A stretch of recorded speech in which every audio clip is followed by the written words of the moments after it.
Hi student, welcome to Dharan academy.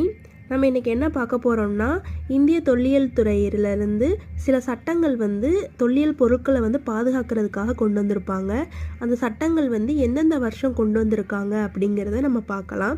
First இந்திய புதையல் சட்டம் 1878 கொண்டு வந்திருக்காங்க. பழங்கால பொருட்கள் மற்றும் கலைக்கருவூலங்கள் சட்டம் 1972 கொண்டு வந்திருக்காங்க. பழமை வாய்ந்த நினைவு சின்னங்கள், தொல்லியல் ஆய்வுக்களங்கள் மற்றும் எஞ்சிய பொருட்கள் சட்டம் எப்போ கொண்டு வந்திருக்காங்கன்னா 1958 கொண்டு வந்திருக்காங்க. ஸோ தொல்லியல் துறை சம்மந்தமாக பார்த்துக்கிறது ரொம்ப நல்லது. ஏன்னா அது சம்மந்தமாக நிறைய கொஸ்டின் கேட்குறாங்க. இப்போ உங்களுக்கான கொஸ்டின் என்னென்னா, இந்திய தொல்லியல் துறை ஆர்கியாலஜிக்கல் சர்வே ஆஃப் இந்தியா எந்த வருஷம் இந்தியாவில் ஆரம்பிச்சிருப்பாங்க அப்படிங்கிறத கமெண்ட் பாக்ஸில் கமெண்ட் பண்ணுங்கள். நம்ம சேனலை சப்ஸ்கிரைப் பண்ணாதவங்க சப்ஸ்கிரைப் பண்ணுங்கள், லைக் பண்ணுங்கள் அண்ட் ஷேர் பண்ணுங்கள்.